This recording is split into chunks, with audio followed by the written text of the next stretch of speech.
আসসালামু আলাইকুম রহমতুল্লাহি ওয়া বারাকাতুহু।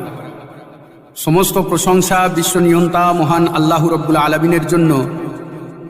অতঃপর শতকোটি দরুদ ও শান্তির ধারা বর্ষণ হোক হুজুর পুরনূর আহমদে মুজতবা মুহাম্মদ মুস্তাফা সাল্লাল্লাহু আলাইহি ওয়াসাল্লামের প্রতি, পড়ুন আল্লাহুম্মা আমিন।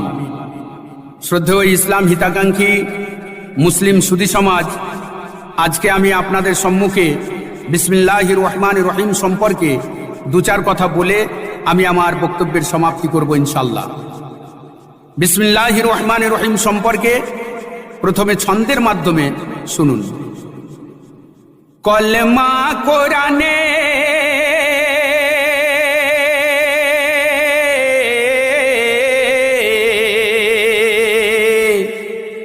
কলমা কোরআনে রেখে ঈমান পড়ো বিসমিল্লাহ, বিসমিল্লাহকে সাধিলে হওয়া যায় ওলি আল্লাহ, বিসমিল্লাহকে সাধিলে হওয়া যায় ওলি আল্লাহ। কলমা কোরআনে রেখে ঈমান পড়ো বিসমিল্লাহ, বিসমিল্লাহকে সাধিলে হওয়া যায় ওলি আল্লাহ। শোনো ইবাদতকারী যারা করছো ইবাদত, একিন ইমানে রাখো প্রথমে বিসমিল্লাহর মুহাব্বত।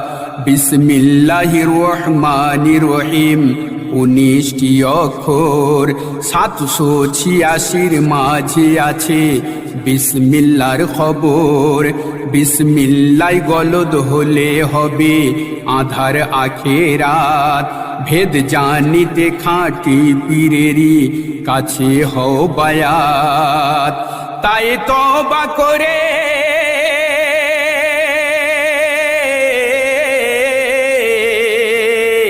তাই তওবা করে নাও না পড়ে বিসমিল্লাহর মালা,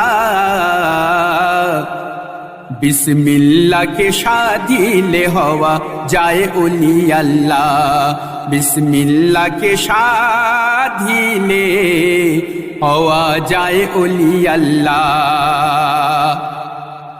তাফসিরে কবিরে আছে, জনৈক ওলি বিসমিল্লাহির রহমানির রহিম লিখে তার কাফনে রাখার জন্য ওসিয়ত করেছিলেন। এর উপকারিতা সম্পর্কে জিজ্ঞাসা করা হলে তিনি বলেছিলেন, আমি কিয়ামতের দিনে বলবো, আল্লাহ রব্বুল আলামিন দুনিয়ায় কোরআন প্রেরণ করেছিলেন যার শিরোনামের সঙ্গে ছিল বিসমিল্লাহির রহমানির রহিম। আমি আমার কাফনের সঙ্গে বিসমিল্লাহির রহমানির রহিম নিয়ে এসেছি, সুতরাং পবিত্র কোরআনের শিরোনামা অনুযায়ী আমার সঙ্গে ব্যবহার করুন। ইমাম সাফফার বলেছেন, যদি মুর্দার কপালে অথবা কাফনে আহাদনামা লিখে দেওয়া হয়, তাহলে আশা করা যায় যে আল্লাহ তাআলা মুর্দাকে ক্ষমা করে দেবেন এবং কবরের আযাব থেকে নিরাপদ করবেন।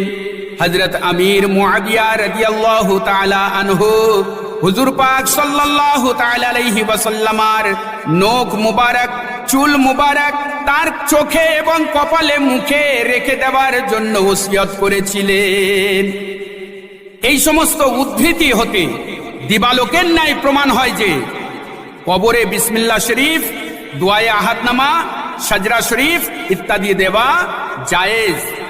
কোরআন শরীফে মোট 114টা সূরা আছে। একমাত্র সূরা তওবা ছাড়া সমস্ত সূরার প্রথমে বিসমিল্লাহ লেখা আছে। প্রত্যেক জায়েজ কাজের পূর্বে বিসমিল্লাহ পাঠ করা মুস্তাহাব, আর নাজায়েজ কাজের জন্য বিসমিল্লাহ পাঠ করা নিষেধ। এখন একটা প্রশ্ন, আরবি ভাষায় প্রথম অক্ষর আলিফ এবং দ্বিতীয় অক্ষর বে।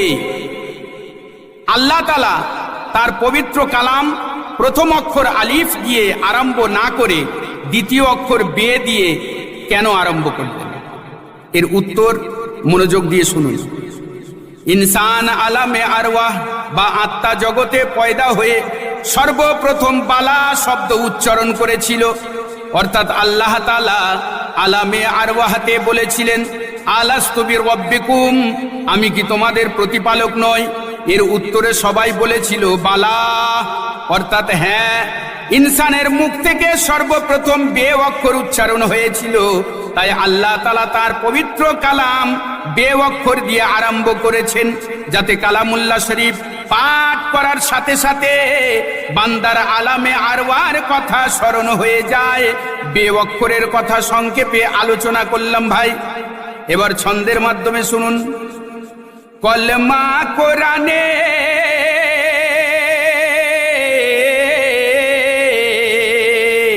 কলমা কোরআনে রেখে ঈমান পড়ো বিসমিল্লাহ, বিসমিল্লাহকে সাধিলে হওয়া যায় ওলি আল্লাহ, বিসমিল্লাহকে সাধিলে হওয়া যায় ওলি আল্লাহ।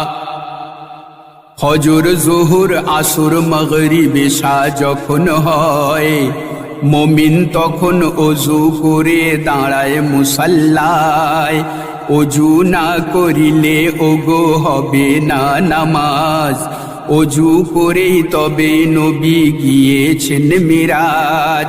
হর ইবাদতে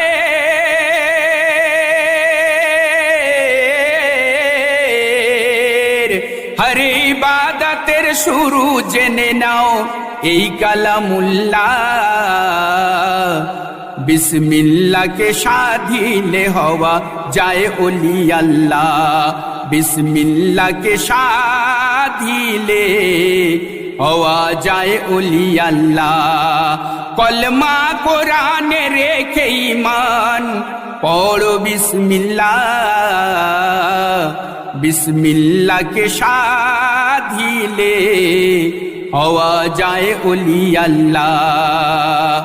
মুমিন তোমার ওই যতটুকু আছে জিন্দেগি, বিসমিল্লাহর প্রেমে করতে থাকো খোদার বন্দেগি।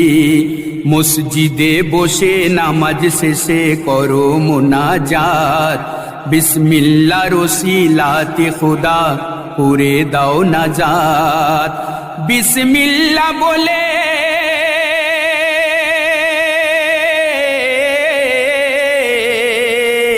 বিসমিল্লাহ বলে শুরু করো আলহামদুলিল্লাহ।